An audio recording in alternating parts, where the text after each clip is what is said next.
Railway Koduru Janasena MLA అరవస్ Sridhar పై దుమారం ఆగటం లేదు. ఎమ్మెల్యేపై ఆరోపణలు చేస్తున్న మహిళా ఉద్యోగి మరో వీడియో విడుదల చేసింది. తనను నమ్మించి మోసం చేశారని ఆమె పదే పదే ఆరోపిస్తున్నారు. కోరిక తీర్చాలంటూ ఎమ్మెల్యే అరవస్ శ్రీధర్ చేసిన చాటింగ్ వీడియోను మహిళా ఉద్యోగి బయటపెట్టారు. అర్ధరాత్రి బాత్రూంలోకి వెళ్లి వీడియో చేయాలన్న ఎమ్మెల్యే చాటింగ్ వీడియో ప్రస్తుతం వైరల్ గా మారింది. గంటల కొద్దీ ఎమ్మెల్యే చాటింగ్ చేసినట్టు అందులో ఉంది. అయితే వీటిని డీప్ ఫేక్ వీడియోలుగా కొట్టిపారేస్తున్నారు జనసేన నేతలు. మొత్తానికి ఉమ్మడి కడప జిల్లాతో పాటు ఏపీలో సంచలనంగా మారింది అరవస్ శ్రీధర్ వ్యవహారం.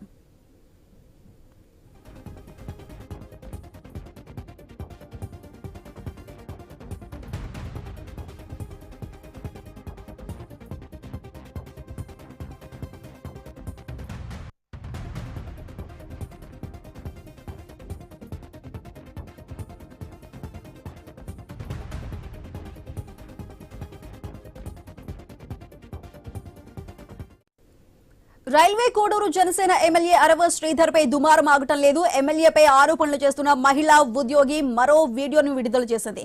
తనను నమ్మించి మోసం చేశారంటూ ఆమె పదే పదే ఆరోపిస్తున్నారు. అయితే దీనికి సంబంధించి పూర్తి డీటెయిల్స్ మా ప్రతినిధి ప్రసాద్ శర్మ అందిస్తారు. ప్రసాద్, చెప్పండి, అరవస్ శ్రీధర్ కి సంబంధించి మరో వీడియో కూడా విడుదలైంది. మరి దీనికి సంబంధించి పూర్తి అప్డేట్స్ ఏంటి?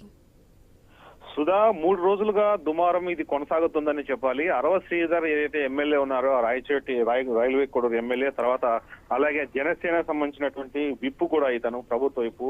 ఇంత కీలక స్థానంలో ఉన్న వ్యక్తి పట్ల ఒక ప్రభుత్వ ఉద్యోగి తన పట్ల అసభ్యంగా ప్రవర్తించాడు, తర్వాత తనను నమ్మించి మోసం చేశాడు, తర్వాత 5 సార్లు గర్భం కావడానికి కారణమైనట్టు ఆరోపిస్తూనే అప్పుడప్పుడు కొన్ని వీడియోలు రిలీజ్ చేస్తూ వస్తున్నారు. 3 రోజులు అనేక రకాల వీడియోలు విడుదల చేస్తే తాజాగా ఏదైతే ఎమ్మెల్యే అరవస్ శ్రీధర్ తనతో చాటింగ్ చేస్తూ తనను బట్టలు ఇప్పి చూపించాలి అని డిమాండ్ చేస్తూ చాటింగ్ చేసినటువంటి 2 వీడియోలను ఆమె విడుదల చేశారు సోషల్ మీడియా వేదికగా.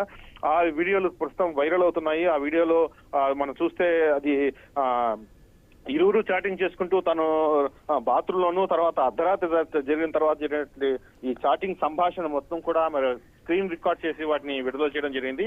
తన పట్ల ఏ రకంగా ఎమ్మెల్యే అరవస్ శ్రీధర్ వ్యవహరించారు, ఏ రకంగా తనను లొంగ తీసుకుని తను ఏ రకంగా ఉపయోగించుకున్నారు అంటే చెప్పే విధంగా ఆ వీడియోలు ఉండడం కొంత సంచలనం రేపుతోంది.